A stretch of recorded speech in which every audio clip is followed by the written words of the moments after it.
आज के समय में कई लोग काफ़ी अच्छा पैसा कमाते हैं, पर उनमें से अधिकतर लोग पैसे ना बच पाने की शिकायत करते हैं और पैसे की कमी के लिए अपने बहुत ही ज़रूरी खर्चों को जिम्मेदार बताया करते हैं। और वो लोग ये भी वादा करते हैं कि अगले इंक्रीमेंट पर उनकी इस तकलीफ़ से वो फ्री हो जाएंगे, और अगले इंक्रीमेंट आने के बाद भी वो लोग उसी हालत में होते हैं, कोई सुधार नहीं होता।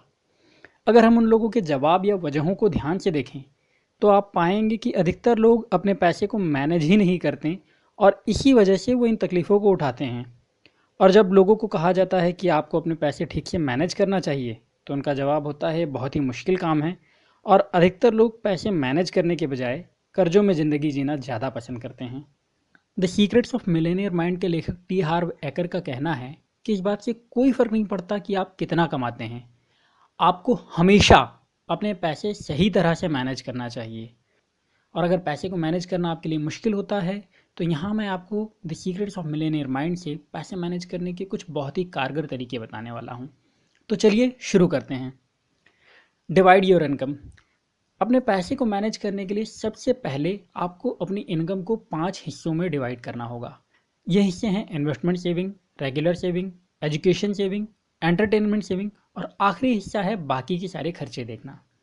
साथ ही आपको ये भी ध्यान रखना होगा कि आप अपने पैसे के ये हिस्से पैसे मिलने के तुरंत बाद ही कर दें, ताकि आपके लिए पैसे मैनेज करना आसान रहे। अब हम बात करें सबसे पहले हिस्से की, यानी कि इन्वेस्टमेंट सेविंग की। तो उसमें आपको अपनी इनकम का 10% पैसा डालना है। इस 10% पैसे को आप कभी खर्च नहीं कर सकते। इस पैसे को आप सिर्फ इन्वेस्टमेंट में डाल सकते हैं। इस 10% पैसे से आप प्रॉपर्टी खरीद सकते हैं, गोल्ड खरीद सकते हैं, पॉलिसीज ले सकते हैं, शेयर खरीद सकते हैं। आप जो चाहें वो इन्वेस्टमेंट करें, लेकिन ना ही सेविंग से आपको खर्च करना है, ना ही इससे मिलने वाले फ़ायदों को खर्च करना है। ये छोटा सा अमाउंट लंबे समय के लिए आपको बहुत फ़ायदे दे सकता है, और मैंने मेरे पिछले वीडियो में भी यही बात बताई है, तो आप प्लीज़ पिछले वीडियो को भी देखिएगा ज़रूर। दूसरा हिस्सा है रेगुलर सेविंग करना। इस हिस्से में भी आपको अपनी इनकम का 10% पैसा डालना है। ये रेगुलर सेविंग ऐसा पैसा है जिसे आप ज़रूरत पड़ने पर खर्च कर सकते हैं। इस सेविंग को आप अपनी छुट्टियों के लिए जमा कर सकते हैं, अपने लिए कुछ अच्छा खरीदने के लिए जमा कर सकते हैं, अपने बुरे टाइम के लिए जमा कर सकते हैं, या कोई भी ऐसा मौका जब आपको पैसे की ज़रूरत हो, तो आप इस रेगुलर सेविंग का इस्तेमाल उस सिचुएशन से निपटने के लिए कर सकते हैं। पर इसका ये मतलब नहीं कि आप हर ज़रूरत के लिए इस पैसे को निकाल लें। तीसरा हिस्सा है एजुकेशन सेविंग का। बाकी के हिस्सों की तरह ये भी बहुत ज़रूरी है, और इस हिस्से में आपको अपनी इनकम का 10 से 12% पैसा डालना होगा। आज के समय में एजुकेशन बहुत महंगी हो चुकी है, और कई लोग अपनी इनकम का 30% तक पैसा सिर्फ एजुकेशन के लिए खर्च करते हैं। आपको ध्यान रखना होगा कि ये खर्च आपको अगले कई सालों के लिए करना होगा, इसलिए कोशिश करिए कि आप एजुकेशन पर सिर्फ 10 से 12% पैसा खर्च करें। यानी कि जब आप अपने बच्चों का स्कूल सेलेक्ट करें, तो कोशिश करिए कि वो इस बजट से बाहर ना हो। और अगर आपके बच्चों की स्कूल फीस आपकी मंथली इनकम के 10% से कम है, तो बचे हुए पैसे को एजुकेशन फंड में जमा कर दें।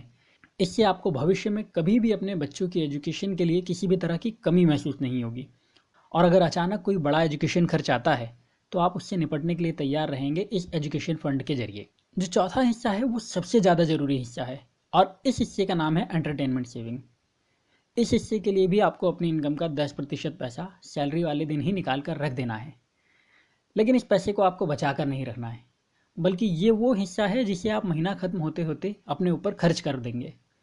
आप इस 10% पैसे से नया मोबाइल खरीद सकते हैं, कपड़े खरीद सकते हैं, मज़ा कर सकते हैं, मसाज ले सकते हैं।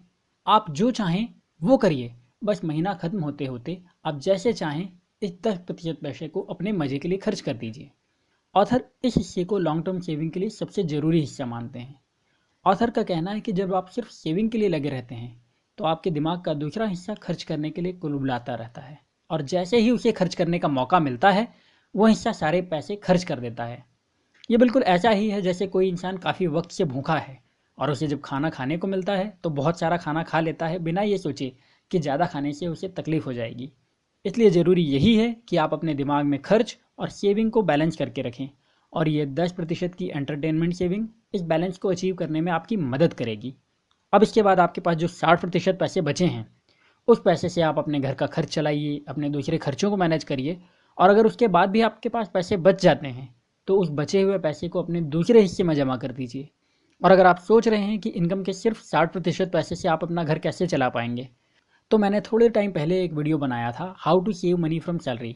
प्लीज़ उसे भी ज़रूर देखिए, लिंक आपको डिस्क्रिप्शन में मिल जाएगी और मुझे यकीन है वो वीडियो आपकी बहुत मदद करेगा। और अगर आप इस किताब के सारे कंसेप्ट्स को डिटेल में समझना चाहते हैं तो लिंक मैंने डिस्क्रिप्शन में शेयर करी है, आप किताब को वहाँ से खरीद सकते हैं और मैं आपको यही सलाह दूंगा कि इसे पढ़िए ज़रूर।